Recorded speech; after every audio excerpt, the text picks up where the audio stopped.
Ladies and gentlemen, welcome. Today, we're thrilled to present The Diamond in the Rough, a captivating tale of resilience, talent, and unexpected triumphs. Join us as we follow Sarah's extraordinary journey from hardship to recognition. Before we begin, please hit the subscribe button and enjoy the story.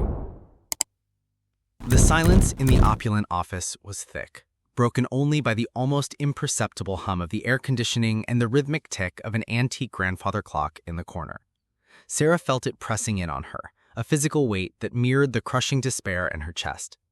Across the gleaming mahogany desk, Mr. Alistair Vance, a man whose tailored suit seemed to cost more than her family's annual income, steepled his fingers, his gaze colder than the winter winds whipping outside the panoramic window. He exhaled a slow, deliberate sigh, the sound echoing the death knell of her last flickering hope.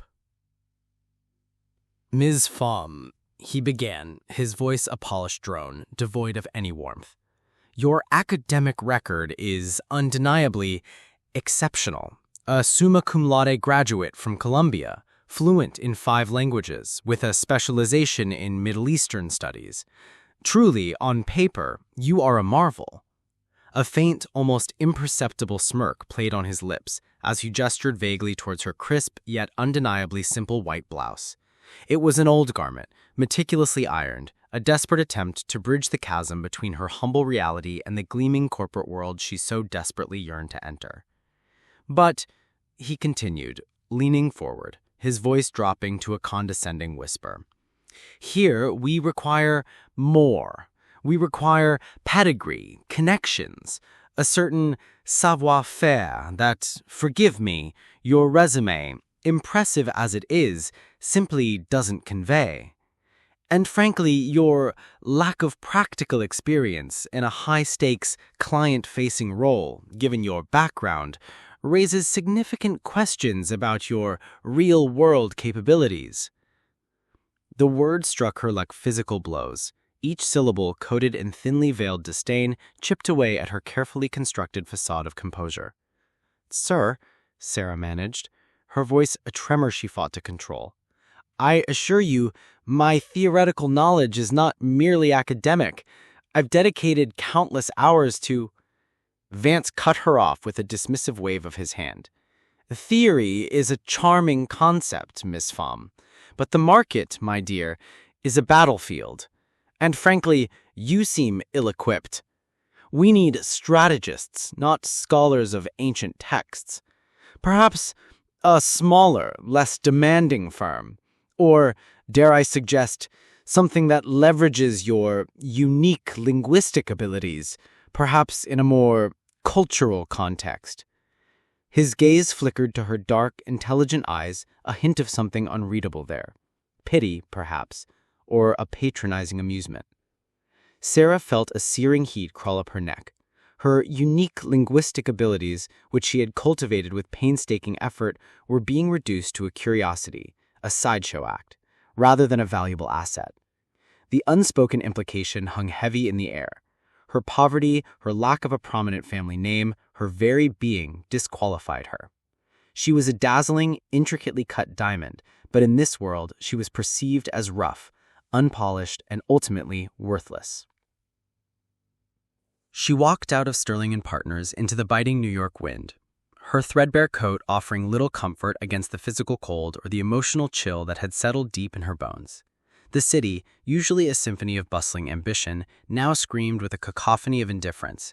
Sarah, with her brilliance and her dreams, felt like a ghost haunting its vibrant streets. Her friends, or what remained of them, had long since drifted away, their laughter and their privileged lives forming a stark contrast to her grinding struggle. Poverty, she had learned, was a powerful disinfectant, effectively cleansing her life of superficial connections. The shame, a constant companion, now gnawed at her with renewed ferocity. How could she, a Columbia graduate, be so utterly, inexplicably adrift? Days blurred into weeks of relentless rejections, each one a fresh stab to her already wounded spirit. The pristine white diploma, once a beacon of hope, now felt like a cruel joke, mocking her from its forgotten corner in her tiny rented room. It was a tangible representation of a world that refused to acknowledge her worth beyond the superficial. Too smart for entry-level, no practical experience for mid-level, became the cynical refrain in her head. The system, she realized with a bitter taste, wasn't designed for diamonds without the right settings. One bleak afternoon, after another soul-crushing interview where her eloquence was met with blank stares, a crumpled newspaper ad caught her eye. Vanguard Solutions Corp, seeking general office support. No mention of degrees, no mention of experience, just a simple, almost desperate plea for hands willing to work. A strange, desperate defiance flared within her. She would shed her academic skin. She would become invisible, a mere cog in the machine, just to survive. With a heavy heart, Sarah penned a new resume, one that painstakingly omitted her university achievements, replacing them with vague descriptions of administrative assistants and organizational tasks from odd jobs she'd taken to make ends meet.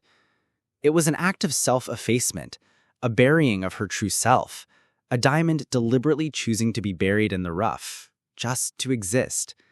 It felt like tearing out a part of her soul, but the gnawing hunger in her stomach was a more persuasive argument than any dream. The interview for the janitorial position was brief and impersonal. No questions about her future aspirations, no probing into her intellectual capabilities, just a quick assessment of her willingness to clean, to lift, to obey. She got the job. Her first few weeks at Vanguard Solutions Corp were a brutal awakening. The gleaming, state-of-the-art offices, which had once represented the pinnacle of corporate success, now mocked her from behind the scrubbing brush. She was the shadow figure, moving through the building after hours, wiping away the fingerprints of ambition and success that were so far removed from her own grasp. The scent of polished floors and stale coffee became her new reality. The bullying started subtly.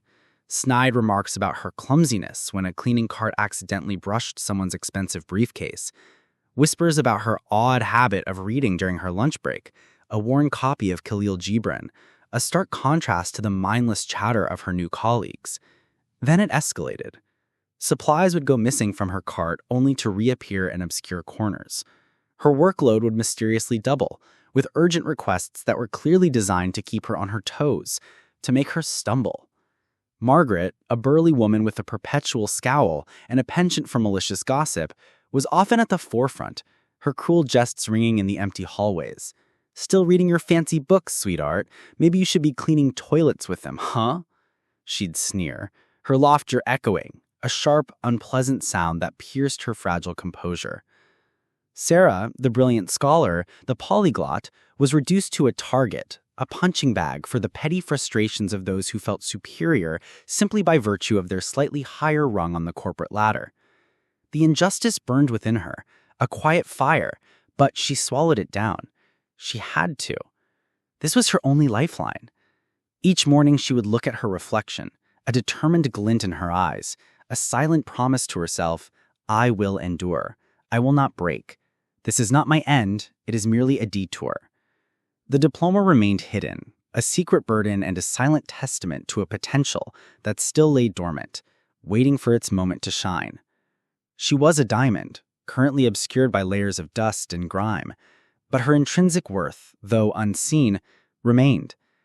And in the vast, impersonal labyrinth of Vanguard Solutions Corp, a tiny, almost imperceptible seed of defiance began to sprout. The fluorescent hum of Vanguard Solutions Corp at night was a ghostly symphony, a stark contrast to the vibrant, chaotic orchestra of New York City that hummed outside. For Sarah, these late hours were her sanctuary. The polished floors gleamed onto her practiced hands, the empty offices silent witnesses to her quiet diligence. But these quiet moments were not just for cleaning, they were for thinking, for observing, for a clandestine re-engagement with the world she had so forcibly abandoned. As she emptied wastebaskets, she'd glimpse discarded reports, half-finished proposals, cryptic memos. Each fragment was a puzzle piece, slowly constructing a mosaic of Vanguard's inner workings.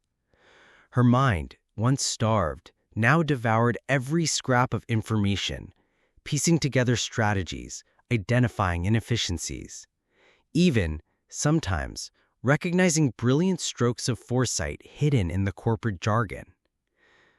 She learned the rhythm of the company, the hushed urgency of the M&A department, the creative chaos of marketing, the precise, almost surgical quiet of the executive floor. It was on this hallowed ground, the 25th floor, that she often encountered him, David Chen. Not in person, but through his lingering presence. The faint scent of a unique, expensive cologne in his office, the meticulously organized chaos of his desk after he'd left, a half-finished cup of herbal tea, never coffee. He was a phantom, an almost mythical figure to the janitorial staff, but to Sarah, he was a challenge, a fascinating enigma whose mind she felt a strange pull to understand. She noticed the late nights he kept, the intensity radiating from his office even through closed doors, the quiet conversations he held, sometimes in a language she recognized as Mandarin, sometimes in rapid, hushed English. He was a force, a lone wolf in the corporate jungle, and something in his relentless drive resonated deeply with her own suppressed ambition. The quarterly company meeting, an event usually met with eye rolls and feigned illnesses by the lower-tier employees, was, for Sarah, an unexpected lifeline.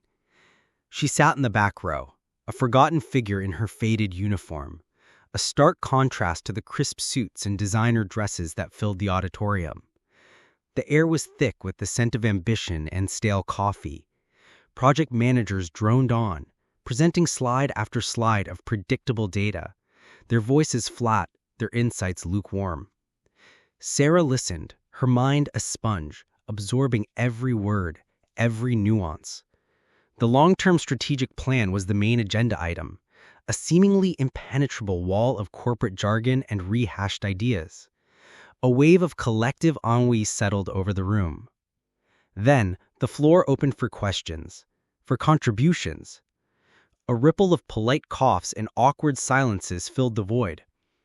No one wanted to risk stepping out of line, to seem overly eager or, worse, unintelligent. But Sarah felt a spark ignite within her, a tiny rebellion against the mediocrity she saw unfolding. Her internal monologue was a whirlwind. This is their chance. This is our chance to redefine, to pivot, to truly innovate. Why are they so afraid? Her hand, almost on its own accord, rose tentatively, a small trembling flag of defiance in a sea of conformity. A murmur rippled through the room. Heads turned. Margaret, seated a few rows ahead, let out a harsh, incredulous snort that was clearly audible. "What's the cleaning lady doing?" she muttered, loud enough for those around her to hear. A few snickers followed. Sarah felt her cheeks burn, the familiar shame threatening to engulf her, but something held her firm. It was the memory of Mr. Vance's sneer, the burning injustice of being dismissed, the silent promise she'd made to herself. David Chen, who had been leaning back in his chair, a look of bored resignation on his face, straightened up. His eyes, sharp and piercing, landed on Sarah. A flicker of surprise, then something akin to curiosity registered. "Yes?" he asked, his voice calm, cutting through the whispers. "Do you have a question or perhaps a contribution?" His gaze was intense, dissecting, and for a fleeting second Sarah felt exposed, as if her hidden diploma, her secret intellect, had suddenly become visible. Taking a deep breath, Sarah pushed past the lump in her throat. "Sir," she began. Her voice, though soft, carried an unexpected clarity that commanded attention. "My apologies for interrupting, but regarding the long-term strategic plan, I believe there might be a significant blind spot in our proposed market expansion into Southeast Asia." A ripple of genuine surprise, this time not laced with mockery, swept through the room. Who was this janitor, daring to challenge the esteemed directors? David Chen leaned forward, his elbows resting on the table, his full attention now fixed on Sarah. "Go on," he prompted, a slight incline of his head. And she did. The words flowed from her, not rehearsed but synthesized from weeks of silent observation and years of academic rigor. She spoke of emerging consumer trends in developing economies, citing specific demographic shifts she'd gleaned from discarded financial reports. She highlighted an oversight in their proposed distribution network, suggesting a more agile, decentralized approach that would bypass existing monopolies, an idea she'd formed after noticing discrepancies in shipping invoices. She even touched upon the potential for localized content creation, drawing from her understanding of cultural nuances, an insight that was entirely absent from the current plan. Her voice gained strength, conviction, as if she were breathing life into abstract data, painting a vivid picture of untapped potential.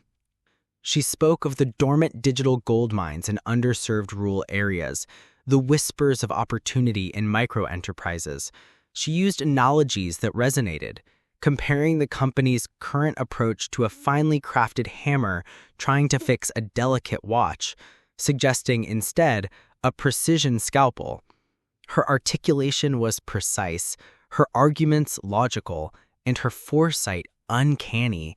She wasn't just offering feedback, she was outlining a complete, actionable strategy that felt both audacious and deeply rooted in reality. As she spoke, the sneers on her colleagues' faces slowly dissolved, replaced with stunned silence. Even Margaret sat agape, her mouth slightly open. David Chen listened intently, his expression unreadable, but a subtle tightening around his eyes suggested intense focus. He interjected with sharp and incisive questions, probing deeper into her suggestions, testing the foundations of her arguments. Sarah met each question with a confident, well-reasoned response, her intellect shining brighter with each exchange.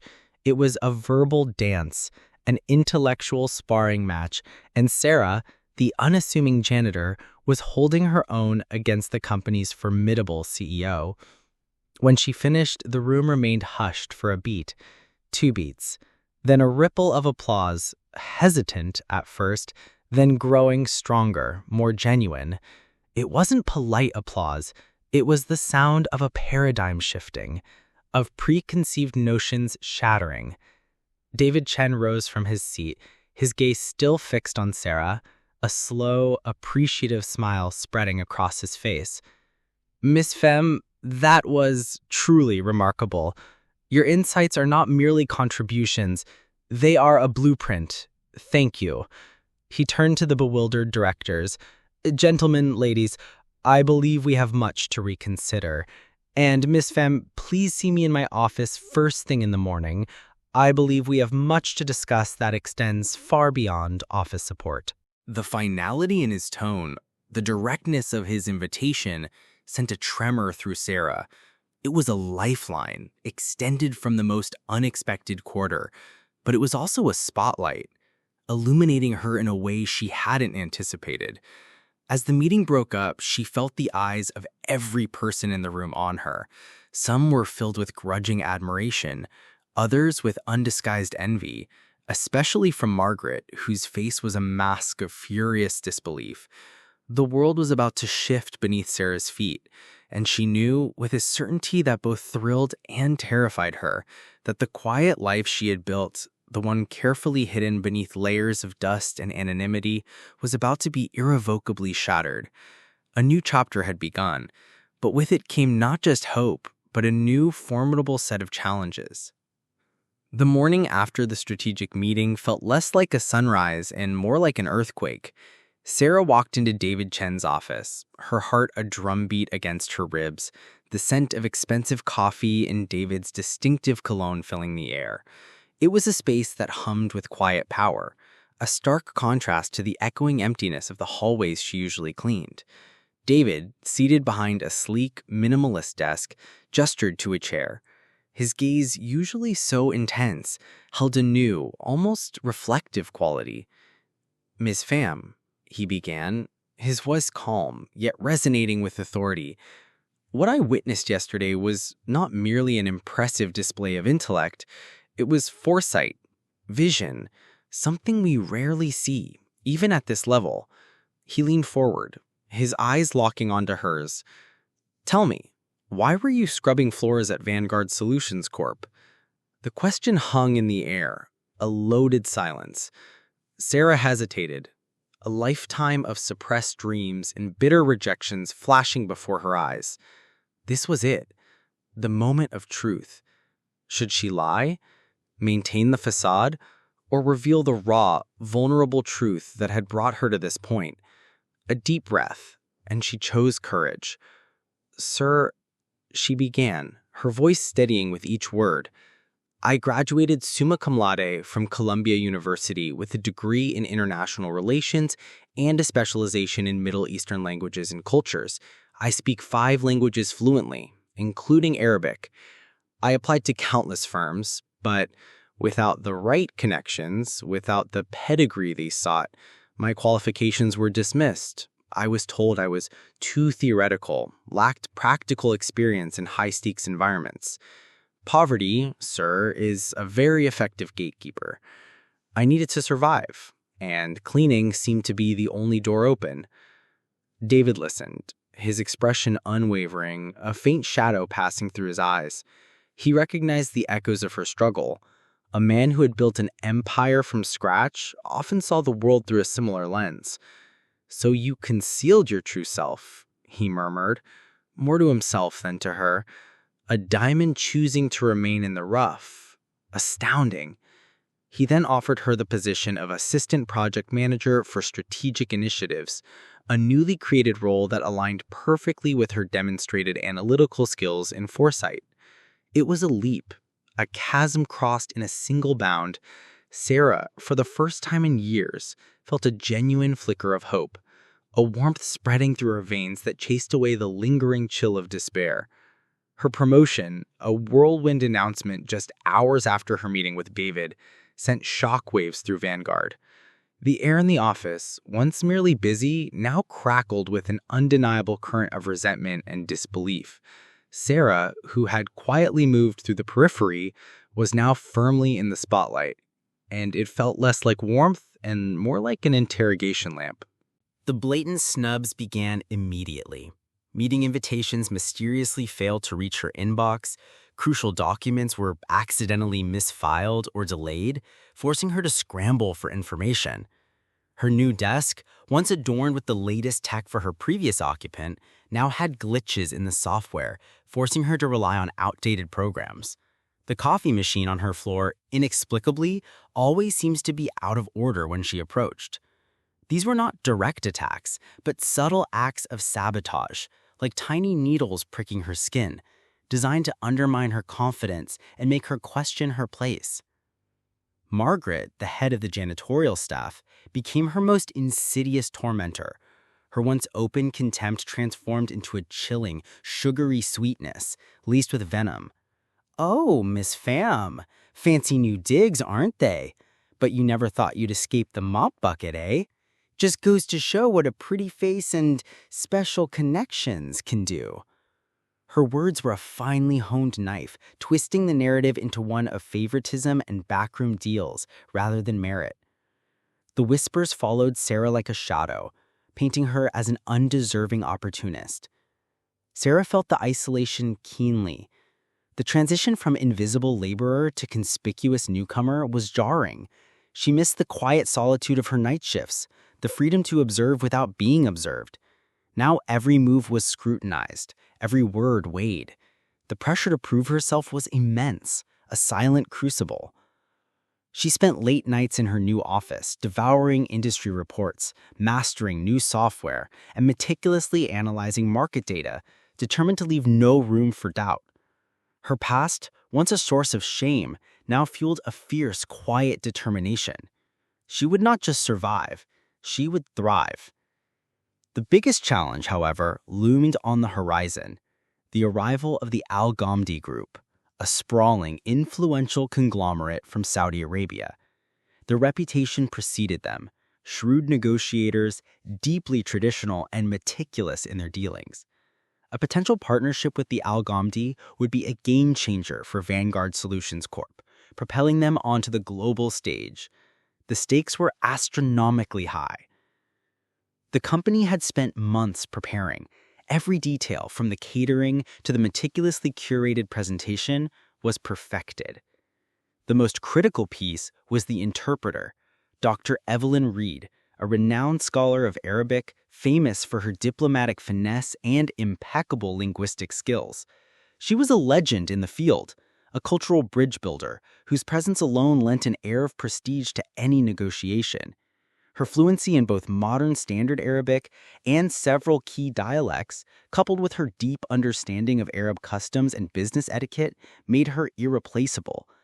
She was the linchpin, the golden thread holding the delicate fabric of cross-cultural communication together. Then, just 2 days before the Al-Ghamdi group's arrival, chaos erupted. The news spread through Vanguard like wildfire, a cold dread seizing every executive. Dr. Reed had suffered a sudden, severe bout of pneumonia and was hospitalized.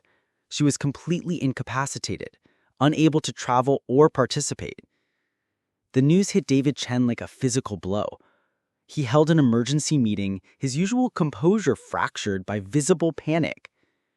"This is a disaster," David stated, his voice clipped, his jaw tight. "Dr. Reed is indispensable. We've tried every major interpreting agency. Everyone's booked solid or their specialists are unavailable on such short notice. This isn't just about language.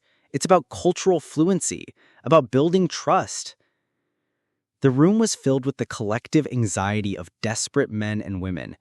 The head of HR, a man usually unflappable, wrung his hands. "We've even reached out to the State Department, Mr. Chen, but their top people are already deployed.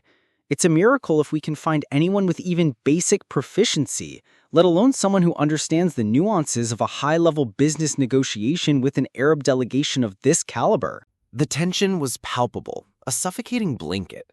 The multi-million-dollar deal, potentially a lifeline for Vanguard's ambitious expansion plans, hung by a precarious thread. Losing this deal due to a linguistic and cultural misstep would be a catastrophic blow, a public humiliation for David Chen and the entire company. Sarah sat quietly, observing the unfolding crisis. Her heart ached for David, seeing the weight of the situation on his shoulders. But beneath the empathy, a quiet, almost rebellious thought began to form, a whisper from her long-buried past. Arabic. I know Arabic. Not just the words, but the soul behind them. The memory of her old professor, Dr. Al-Hamdi, a kind and exacting scholar teaching her the subtle poetic rhythm of classical Arabic, the unspoken etiquette of Bedouin hospitality, the historical context behind every phrase, it all flooded back. It wasn't just a language, it was a living, breathing entity she had once known intimately. She looked around the room. Panic, desperation, defeat. No one seemed to have a solution. Then the whisper became a roar in her mind. This wasn't just an opportunity, it was a responsibility. Her skills, once dismissed as irrelevant, were now precisely what the company desperately needed. It was a paradox, a cosmic joke that the very theoretical knowledge she was scorned for could now be their salvation. The irony was almost unbearable. Her hand, as if guided by an unseen force, slowly, deliberately began to rise. This time there was no hesitation, no trembling, only a quiet resolve. She knew the risks, she knew the skepticism she would face. The whispers of favoritism would turn into shouts, but the stakes were too high. And the chance to prove herself, not just to them, but to the young woman who had walked out of Sterling and Partners with a shattered soul, was too compelling to ignore. All eyes, filled with despair, turned towards her. David Chen, his face etched with worry, saw her. His gaze, once sharp and probing, now held a flicker of surprise, mixed with a hint of something unreadable, perhaps hope, perhaps sheer incredulity. The room held its breath, suspended in a moment of profound uncertainty, a delicate pivot point in the grand narrative of Vanguard Solutions Corp and Sarah's own tumultuous journey. The silent question hung in the air. What could a mere assistant project manager, a former janitor, possibly offer in this moment of corporate despair? Sarah, however, knew the answer. She was a diamond, long hidden, and now finally ready to blind them with her brilliance. Then the doors swung open. The Al-Ghamdi group entered, a tableau of dignity and power. Leading them was Sheikh Omar Al-Ghamdi, a man in his late 60s, his face etched with wisdom and a formidable intellect, his piercing eyes missing nothing. Beside him walked his son Faisal Al-Ghamdi, younger, sharper, with an air of modern business acumen that blended seamlessly with tradition. Their traditional thobes flowed around them, a vivid splash of Middle Eastern culture and the stark Western corporate setting. The room seemed to shrink, the air growing heavier with their presence. David stepped forward, offering a deferential greeting in English, followed by a formal handshake. The initial pleasantries were exchanged, a delicate dance of cultural courtesy. Then Sheikh Omar spoke, his voice deep and resonant, the Arabic rolling off his tongue with the authority of a desert wind. He spoke of historical ties, mutual respect, and the promise of a fruitful partnership, his words a blend of diplomacy and ancient wisdom. A nervous cough from a Vanguard executive. All eyes turned to Sarah. This was her moment. She took a deep breath, the scent of Sheikh's rich oud cologne filling her senses, a familiar fragrance from her studies. As he paused, Sarah began to translate, her voice clear, calm, and unexpectedly melodic. She didn't just parrot words, she wove them, conveying the Sheikh's gravitas, his nuanced intentions, the very soul of his message. Her Arabic was not merely fluent, it was imbued with a profound respect for the language and its cultural context. She used the correct honorifics, understood the subtle inflections, and even mirrored the Sheikh's cadence, making his words resonate with the Vanguard team as if he were speaking directly in English. A flicker of surprise crossed Sheikh Omar's face. He exchanged a quick, almost imperceptible glance with Faisal. This was not the standard stilted translation they usually encountered. This was communication, fluid and genuine. The negotiations began.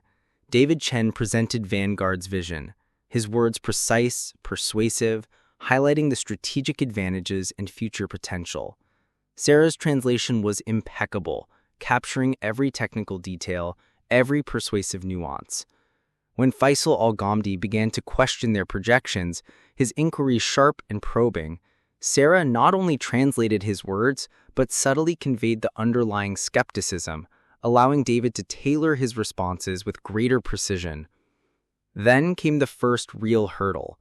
Faisal, delving into the financial model, raised a complex query about projected market saturation in a specific Gulf region, his Arabic layered with sophisticated economic terminology and cultural allusions that would stump even a proficient academic. The Vanguard team shifted uncomfortably, sensing the complexity of the question even without understanding the words. David looked at Sarah, a silent plea in his eyes. Without missing a beat, Sarah translated the question with astonishing clarity. Then, sensing David's slight hesitation, she took a calculated risk. And if I may, Mr. Chen, Sheikh Faisal's concern stems from the traditional market structures in that region, where personal networks often supersede formal distribution channels.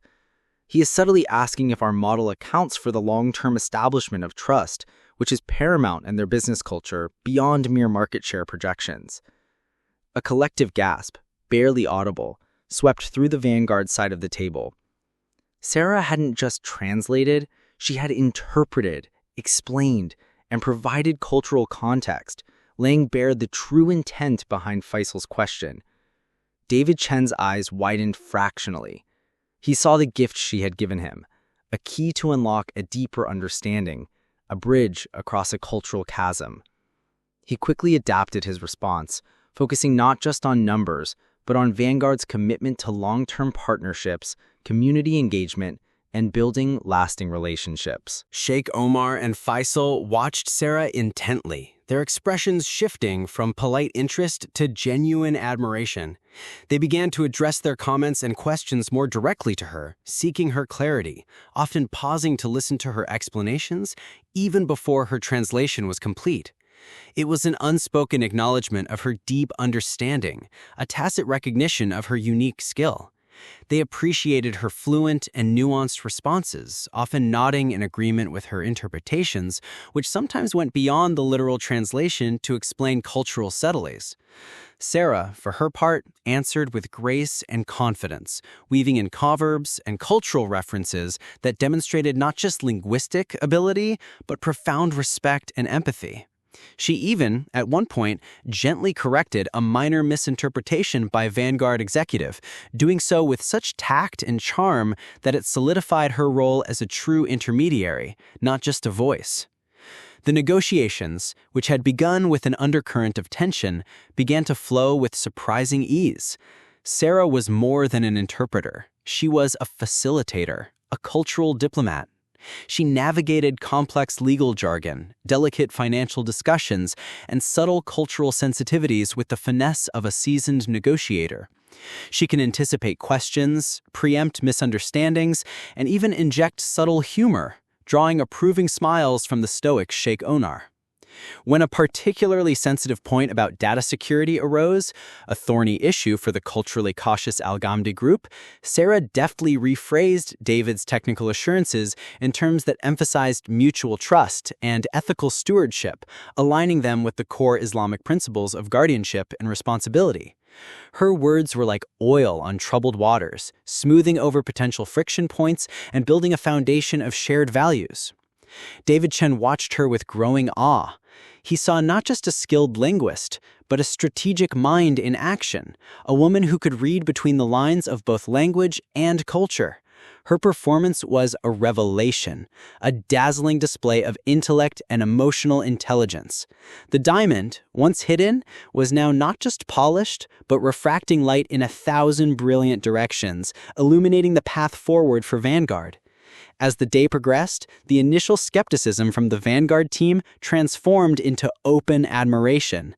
Margaret, still stationed at the coffee machine, found herself rooted to the spot, her jaw slack. The whispers of favoritism had evaporated, replaced by a stunned silence that spoke volumes. Sarah was not just earning her place, she was earning respect, one perfectly translated sentence at a time. Towards the end of the day, as the first phase of negotiations concluded successfully, Sheikh Omar leaned across the table, his eyes twinkling. He spoke directly to Sarah in flowing Arabic, a warmth in his voice that hadn't been there at the start. Sarah listened, then smiled, her face radiant. "Mr. Chen," she translated, her voice filled with quiet pride, "Sheikh Omar says he has rarely encountered such clarity and understanding. He is deeply impressed not just by my linguistic ability, but by my grasp of the spirit of our words. He considers me a true bridge between our worlds, and says this partnership, facilitated by such understanding, bodes well for a future of deep mutual respect." A wave of relief, almost palpable, washed over the Vanguard team. David Chen's face broke into a broad, genuine smile. He walked over to Sarah, extending his hand.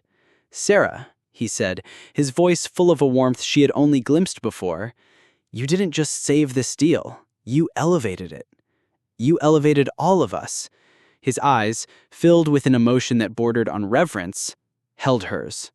The raw, unspoken admiration was a silent promise of things to come. As the Al-Ghamdi delegation prepared to depart for the evening, Sheikh Omar paused at the doorway, turning back to Sarah. He spoke a final sentence in Arabic, his tone almost paternal. Sarah listened, a blush rising to her cheeks. She turned to David, a shy smile gracing her lips.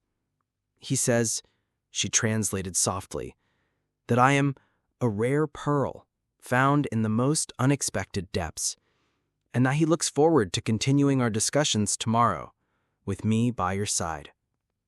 The chapter closed not with a sense of relief, but with a vibrant new beginning.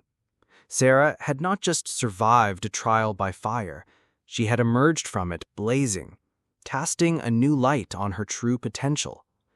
The weight of her hidden past had begun to lift, replaced by the exhilarating lightness of possibility. The diamond in the rough had not just been discovered, it had begun to shine with an undeniable, blinding brilliance. And David Chen, the CEO, looked at her not just as an employee, but as something far more profound, something that would irrevocably alter the landscape of his world and hers. The weeks following the Algamdi negotiations were a whirlwind. Sarah's once quiet existence had shattered, replaced by a vibrant, almost dizzying pace. She was no longer just an assistant project manager. She was David Chen's shadow, his confidant, his intellectual sparring partner. She sat in executive meetings, her voice now carrying weight, her insights listened to with rapt attention. Her analyses, once dismissed as theoretical, were now hailed as visionary. The Southeast Asian expansion, initially a cautious proposal, blossomed under her guidance, fueled by the trust she had built with the Algamdi Group and the global connections that partnership unlocked. The office atmosphere around her had undeniably shifted. The overt bullying had ceased, replaced by a grudging respect, often tinged with awe. Margaret, the former queen of the janitorial domain, now avoided Sarah's gaze, her snide remarks replaced by a sullen silence. Sarah felt a quiet triumph, not rooted in vengeance, but in the profound satisfaction of having silenced the cynics with sheer competence. Yet the subtle slights, the whispers of favoritism, lingered like faint echoes in the polished halls. Some colleagues still struggled to reconcile the image of the mop-wielding cleaner with the sharp-suited executive. It was a lingering shadow she knew she would have to contend with, a constant reminder of the chasm she had crossed. Her relationship with David Chen had deepened, evolving beyond the professional. Late nights spent strategizing morphed into candid conversations about ambition, vulnerability, and the loneliness of leadership. He saw in her a mirror of his own relentless drive, tempered by an empathy he sometimes lacked. He was captivated by her intellect, but even more so by the quiet strength that had allowed her to endure humiliation with dignity. Sarah, in turn, found in David not just a mentor, but a rare soul who saw past the labels, who recognized the diamond even when it was covered in dust. Their exchanges crackled with a unique energy, a blend of intellectual challenge and an unspoken, growing tenderness. His office, once a daunting space, now felt like a shared sanctuary, a place where ideas could flourish and burdens could be laid down. One crisp autumn morning, a month after the Algamdi deal was formally signed, David called Sarah into his office. The blinds were drawn, casting the room in a soft, diffused light, giving the usually crisp space an almost intimate feel. He stood by the window, gazing out at the sprawling cityscape, a silent sentinel of ambition. Sarah, Vanguard Solutions Corp is poised for an unprecedented era of growth, and you, more than anyone else, have been instrumental in making that happen. He walked towards his desk, picking up a sleek, leather-bound portfolio. Our board has just approved the creation of a new division, Global Market Development, and after much deliberation, there's only one person I believe is fit to lead it. He placed the portfolio on the desk, sliding it across to her. Sarah's eyes fell on the title, Senior Vice President, Global Market Development. Her name, Sarah Fong, was printed beneath it, gleaming like a newly minted coin. The words blurred for a moment, a sudden rush of emotions overwhelming her. It wasn't just a title. It was a vindication, a recognition that shattered every barrier, every insult, every moment of despair she had ever endured. This wasn't an assistant role or a token promotion. This was genuine power, genuine influence, a seat at the very pinnacle of Vanguard. She looked up at David, her eyes brimming. David, I don't know what to say. He smiled, a genuine, warm smile that reached his eyes. Say yes, Sarah. Say you'll build this division into something extraordinary. Say you'll continue to defy expectations, just as you always have. He paused, his gaze softening, almost vulnerable. And Say you'll consider staying by my side as we do it, not just professionally, but in every sense of the word. The unspoken question hung in the air, a delicate, fragile thing. It was a leap of faith, not just professionally, but personally. Sarah's heart pounded, a chaotic symphony of fear, joy, and profound gratitude. The girl who had once walked the streets of New York, a ghost in her own life, was now being offered a kingdom and a hand to hold it with. The journey from the back alleys of obscurity to the polished boardrooms of power had been arduous, marked by both public humiliation and private triumphs. She had faced the cold indifference of the elite, the petty cruelty of the mediocre, and the overwhelming weight of her own self-doubt. But through it all, her intrinsic brilliance, her resilient spirit, and her unyielding pursuit of knowledge had carried her through. Suddenly, a sharp, insistent knocking echoed from the door. It was Margaret, her face flushed, her eyes blazing with righteous indignation. She pushed past Sarah's executive assistant, storming into the room, a crumpled piece of paper clutched in her hand. "Mr. Chen," Margaret practically shrieked, her voice shrill. "I demand an explanation. This is an outrage. How can she be made senior vice president? What about loyalty? What about dedication? I've been with this company for 20 years. 20 years cleaning up after everyone, and you give her this, a janitor who suddenly pulls a magic trick with a fancy language? It's scandalous. It's because of that diploma." She brandished the paper, an old, faded printout of Sarah's Columbia University transcript, which she had somehow unearthed from a forgotten file in the HR department's archives. It was a last, desperate attempt to expose Sarah, to pull her back down to the realm of the unworthy. A hush fell over the room. David's face, which had been warm and open, hardened. He looked at Margaret, then at the transcript in her trembling hand, and finally his gaze settled on Sarah, whose face had gone pale. The past, like a haunting apparition, had burst into the present. Sarah felt a familiar wave of shame. Then, just as quickly, it was replaced by a surge of defiant resolve. She had buried that diploma, hidden her identity, out of desperation. Now it was being used as a weapon against her. But the ground beneath her feet was no longer crumbling. It was solid. David stepped forward, his voice cutting through the tension, calm but laced with an icy authority. "Margaret, this is highly inappropriate. Get out of my office." Margaret, emboldened by her perceived discovery, scoffed. "Oh, so now you protect her. You let her fool everyone with her pretty words. This proves it. She's a fraud.